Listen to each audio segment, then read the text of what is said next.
A while back, I repaired a 20-year-old Clavister Firewall and turned it into a Windows 98 retro gaming PC. You'll find the link to that video in the description in case you want to have a look. There was one thing missing though, a case. With the added VGA connector, sound card and USB ports, the device will no longer fit inside its original enclosure. So since then, I've been working on creating a proper case for this little PC, and in this video I'm going to show you the result and how I got there.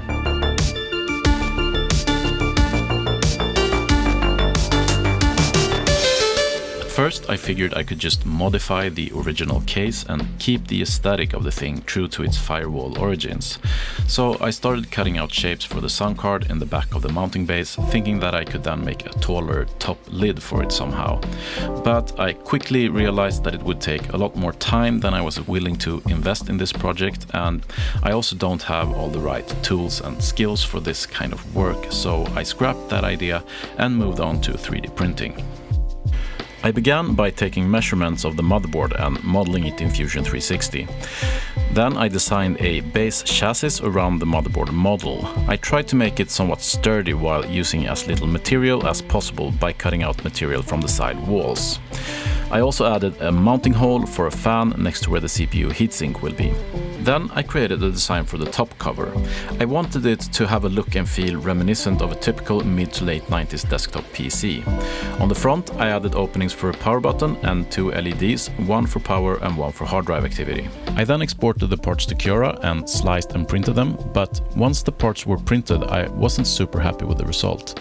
The design looked a lot better on screen than it did physically, so back to the drawing board. This time I decided to flip the design 90 degrees and turn it into a tower. I also completely redesigned the top cover, this time as a 3-part design that would make it a little bit easier to print. The faceplate consists of 2 parts, one acting as a mounting plate for the power button and for holding the assembly to the main chassis, and the other part is the front face itself. The third part is the sides and top, which are all a single piece, very similar to how many PC cases were constructed back then. I also added some labels to the back plate of the chassis. Overall, I was pretty happy with how this new tower design came out. The cover was a little bit tricky to print though, due to its large flat sides. The first attempt came out all warped and wobbly.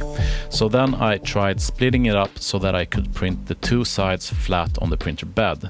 But that still produced a warped top piece. Maybe this would have worked if I'd had a temperature controlled enclosure for my printer, or if it just hadn't been winter here in Sweden.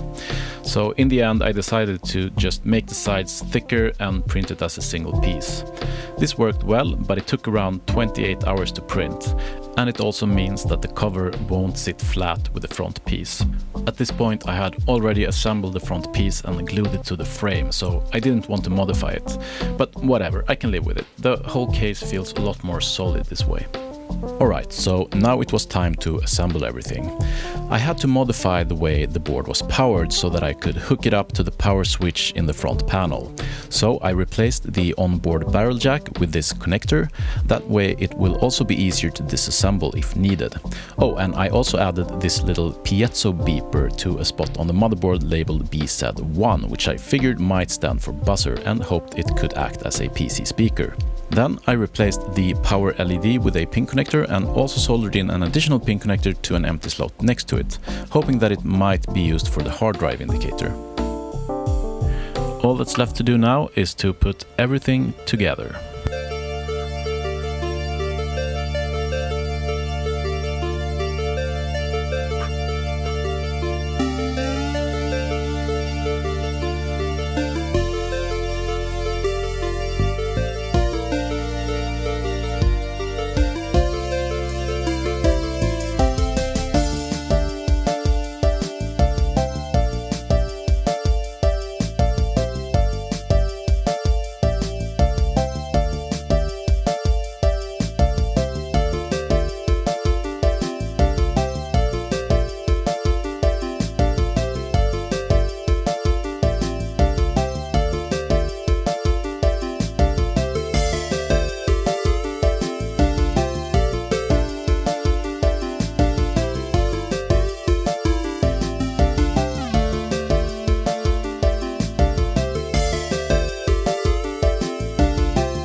And here's the assembled case with the Yamaha XG sound card installed.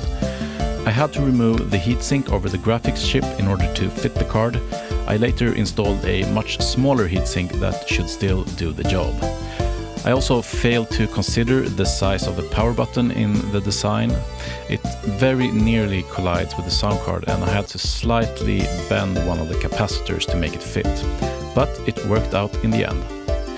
Alright, let's install the rest of the components and see if this thing will still boot after all this.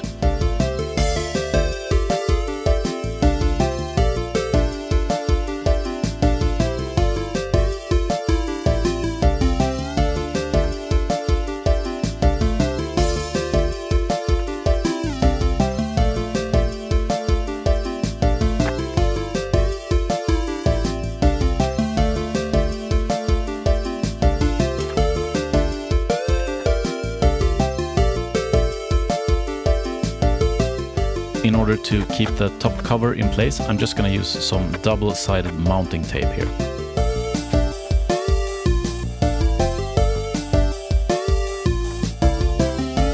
I snagged the rubber feet from the old enclosure and put them here at the bottom of the new one. So now it's all done. All in all, I'm pretty happy with how this turned out. The 3D printed finish is a little bit rough, but from a couple of meters away it looks like a pretty neat little miniature 90s tower PC. And I almost forgot one final touch.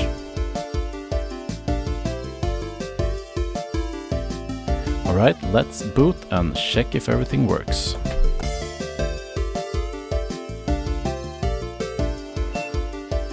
And as you can hear, the piezo beeper works like a PC speaker as I had hoped. And the hard drive activity LED works as well.